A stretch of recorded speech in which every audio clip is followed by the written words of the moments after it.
One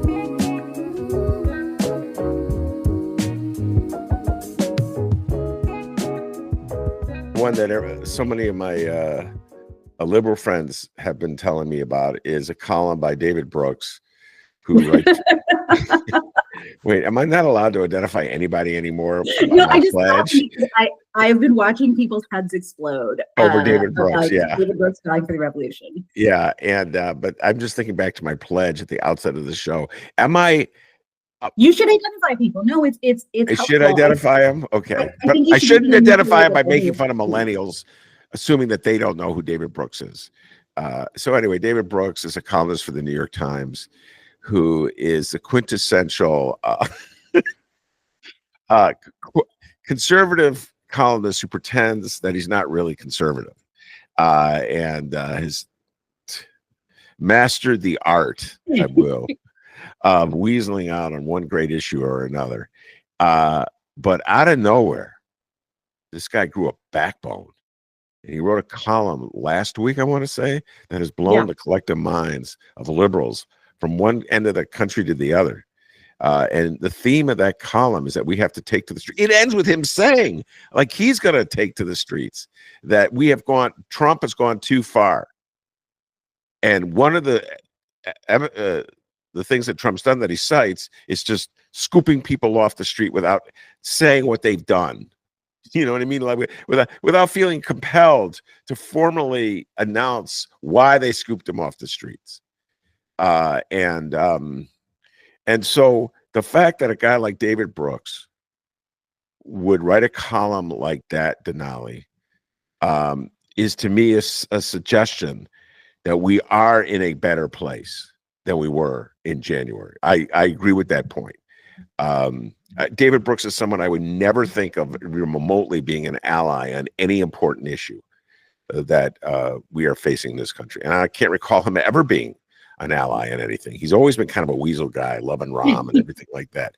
But I got to give him credit, man. He found his voice. There's another guy in the New York Times who's been outstanding. David French is his name. He's just an evangelical conservative constitutional scholar, and he just has not wavered, Denali, on the issue of the unconstitutionality of what Donald Trump is doing and what a threat this is to American democracy.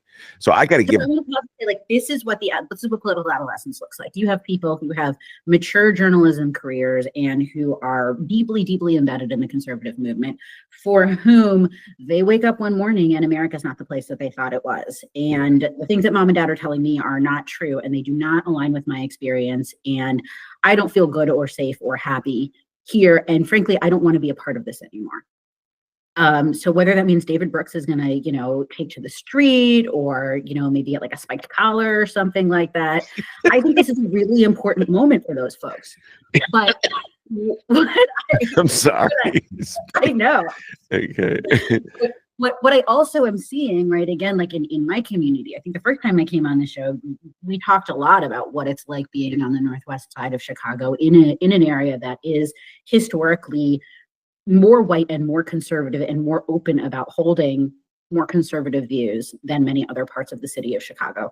Right? There are other places in the city of Chicago where people vote and believe things as conservatively, but are just less open about them.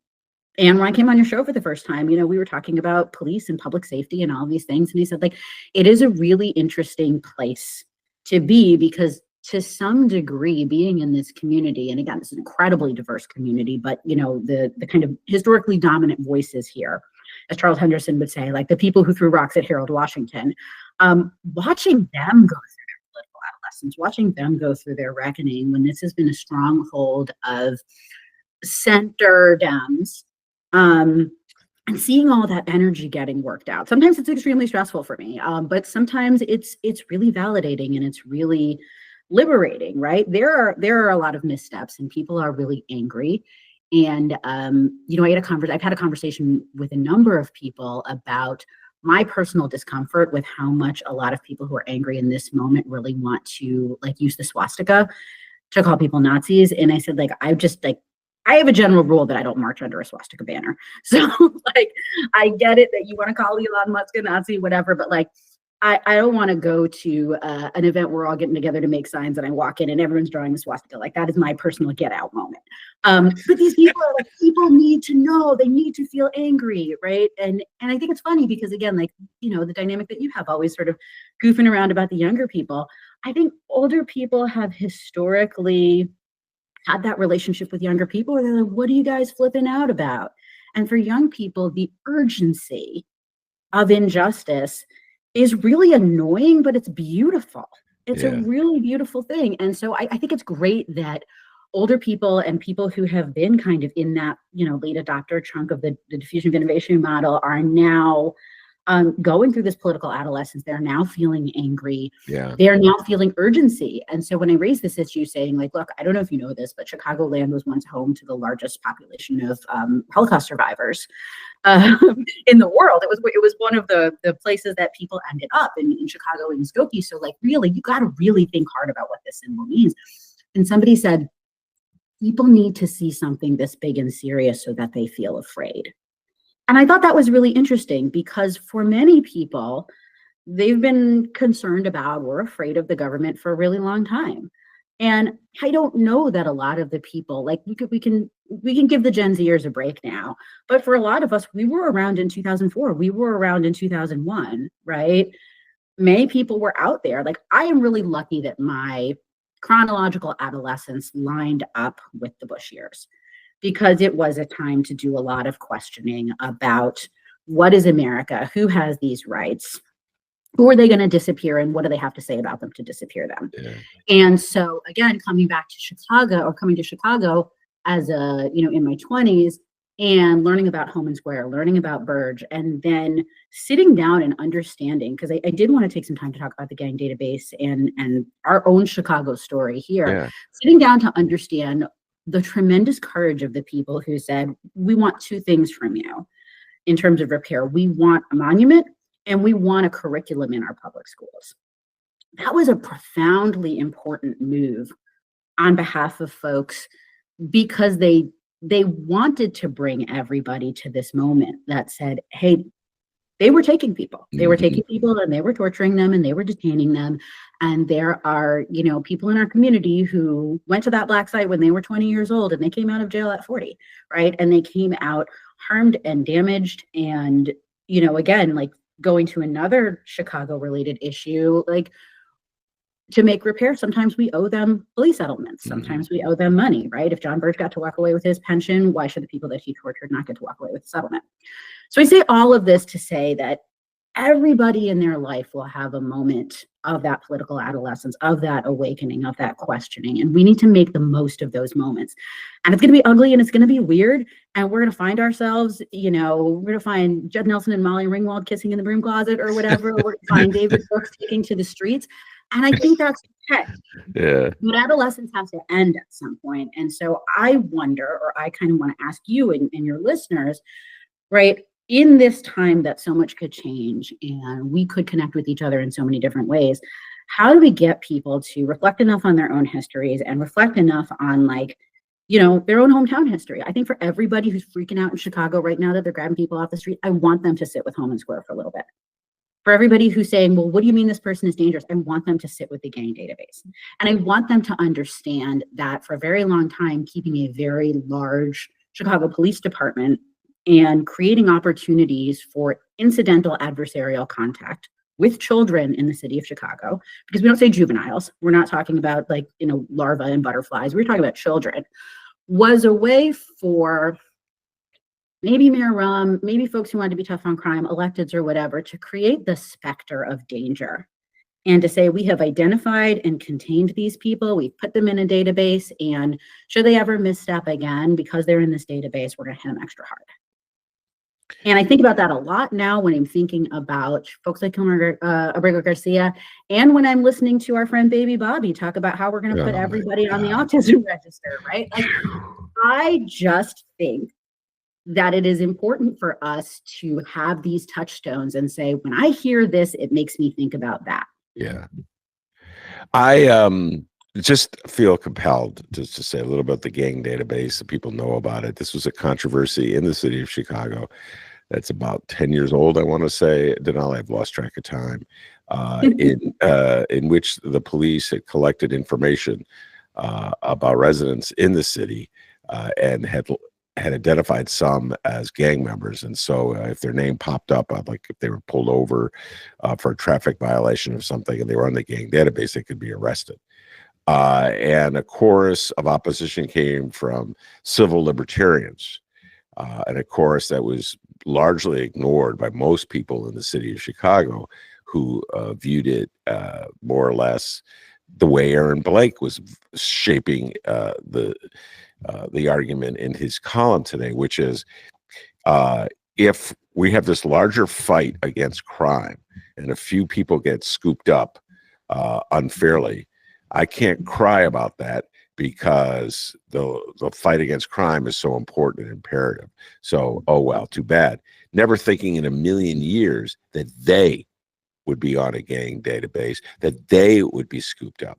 And some of the reasons cited for why the people were on that gang database were so flimsy, they were approximated what the Trump administration has said Garcia is, which is that, well, he must be a gangbanger because he was wearing a Bulls hat. Mm-hmm. And that's what we had a field day with last week on the show. I have like 50,000 Bulls hats. You know what I'm saying? That someone texted you, because when I heard that, my first thought was of you. And I just said, like, oh my goodness. I said, I hope Ben talks about this. But yeah, and it's interesting, right? So when you hear that and when you connect it back to the gang database, like if you're somebody in the city of Chicago, here's what I'm really curious about. Will you change your views about the gang database? Will you change your views about Hellman Square and the torture survivors? And how will that cause you to be a Chicago citizen when the new budget rolls around, when the next municipal elections roll around? Are we jumping from issue to issue and kind of working out our outrage and our political adolescence, or are we changing our perspectives and understanding our history in a different way so that we will act differently in the future? And that's the piece that I just don't know. Well, then I will tell you, based on my belief about people in the city of Chicago, you framed the question, I will now answer it based on my experience of living here for 5,000 years. And that is this. The answer is no. That by and large, the people in the city of Chicago do not connect what's happening in the city to things that are happening nationwide. And they like authoritarian mayors. They like bully mayors if they're white. Okay. We haven't crossed that bridge yet where Chicagoans actually like a black person who's mayor. That's a little too far for most Chicagoans. So they like bully mayors and tyrannical mayors and people, mayors who are unafraid just to mass arrest folks on the street so long as they're not getting mass arrested. And so that is a reality. That, in my humble opinion, that is the Chicagoans' view. You wonder how Rahm Emanuel gets to believe what he came to believe and then get on TV and say it. It's because he's sitting in this contradiction between sort of, you know, maybe being locally rewarded for these just like trash takes and then taking them nationally, and rightfully people are like, oh no. And most people I know will give him hell for trash takes locally and nationally, but I am really pleased to see people like laughing at him and Newsom for trying these, you know, edgy bad boys. Let's play with the Nazis thing. Like, no. Yeah. You sent me a clip of him talking to somebody and kind of making jokes about bathroom bills and things like that. And just the host of the podcast that you had shared in the clip just like absolutely said like, stop, no, and slapped him down. Yeah. And I think that is something that's really, really exceptional and wonderful about this opportunity of kind of like the urgency of injustice. First time I've ever seen that happen to Rahm. And I didn't send it to producer Chris in time for him to play it, but we'll get it on another show. And a shout out to all my listeners who sent this to me. Several people sent this to me. He was on a podcast. Mayor Rahm is making the rounds of podcasts and shows. And generally, he's greeted by hosts who view him as a celebrity, who view him as a caricature of himself, And so they'll make some jokes about how he always says the F-bomb, and how he once sent the severed head of a fish to an opponent, like out of The Godfather. And he's got this reputation for being notorious. But embedded in that is respect, because they think that he knows how to win an election, even though he's never won an election his entire life, in which he hasn't been, where he wasn't handed to him by a powerful being, usually Mayor Richard Daley. So, be that as it may, he goes on this podcast and he starts coming up with his latest piece of bullshit about how Democrats are talking too much about trans people in bathrooms, and the lady just cut him off at the knees. And I've never seen, just unbelievable. He never was treated this way in Chicago. The press corps laid down, they were deferential to him. They bought in totally to this notion that he's brilliant, that he's effective. They worshipped him because he got a 50-0 vote on that first budget, as opposed Denali to saying this is an outrage and a disgrace to the city of Chicago, that it would be 50-0 to close mental health clinics in high crime areas. You talk about treating people differently than you would want to be treated yourself. So Chicagoans love that kind of stuff, Denali. They love Mayor Rahm cutting people off the knees, sending them fish heads, acting like, dropping the F-bomb, cursing Karen Lewis out. They get off on that. And you're like, oh yeah, that guy did some wild stuff, right? He deprived people of mental health services. He closed schools. He covered up the murder of a child. I think we've talked about this before, where, again, like stating facts that you can back up with citations. When I'll say things like, oh, Rahm Emanuel, yeah, like he covered up the murder of the child. And people who are here were like, wait, what? I'm like, you were here. And then you say the name Laquan McDonald and they're like, oh, that. Yeah. Oh, that. Oh, whoa, wait a minute. Okay. So let me, and I think I brought this up with you before. It might have been like when we were talking about CPS, but it's like, I want to sit with people in their oh, that moment, because why don't you, like, I've been a researcher, I've been a fact checker. I want to know why when I say that, and then I show you, I say, yes, it is widely, accepted that he covered up the murder of a child.